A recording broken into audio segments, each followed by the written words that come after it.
Well, each year, nearly 800,000 children are abducted in the U.S. About 200,000 of them are taken by parents who don't have custody.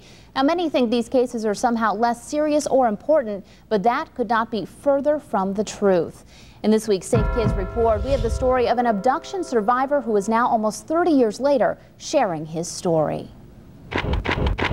In the early 1980s, it was a story splashed across newspapers and television screens. Harriet Kowalowitz will be the first person in New York ever to be tried for custodial interference. A mother stood accused of abducting her two young sons from their father, who had sole custody. And on the very first unsupervised visitation, my mother parentally kidnapped me. Scott Byrne was just 9 years old back then, but August 2nd, 1979 is a day he will never forget.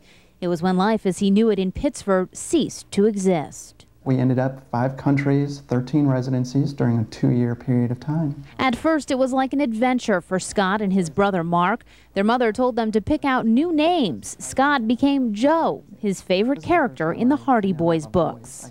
You're with your mother, you're not with a stranger, and so it was like one big vacation. Yes, it was odd, even as a child, because, you know, in one location you quickly have to disappear. Over time, he began to question his new life and began to wonder about his dad, Dale Byrne. We were told that he had died. And when your mother tells you something, like any child, you expect to believe your mom. But Dad was very much alive, using every spare penny and minute to search for his two sons. His determination finally paid off in August of 1981. The boys' pictures were in the Ladies' Home Journal magazine. They were living in Texas, and their babysitter saw the article. Within a matter of an hour, FBI was everywhere. Police were everywhere. Back in Pittsburgh, Dad got a call. This was one of the first tests of the Parental Kidnapping Prevention Act of 1980.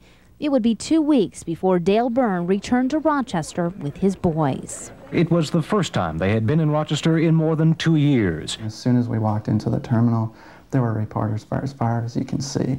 And it didn't end that day.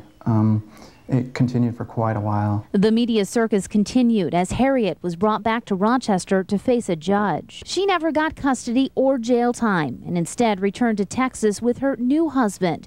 But this story didn't end with the media coverage back in the 80s. Scott is a survivor, and now he is sharing his story in a book called Extraordinary Circumstances. These children need to know that they're not alone, that they can survive, and my goal is to make a difference. Now, as we have heard, Scott survived his experiences. His brother Mark, who was much younger when the abduction happened, chose to live with his mother when he was a young adult. Scott has not spoken with him in 15 years. Now, Scott and Mark's mother, Harriet, took her own life in 2004. Now, Scott's book is available online. Just go to our website, rochesterhomepage.net, for more information on where to get it. Again, it is called Extraordinary Circumstances.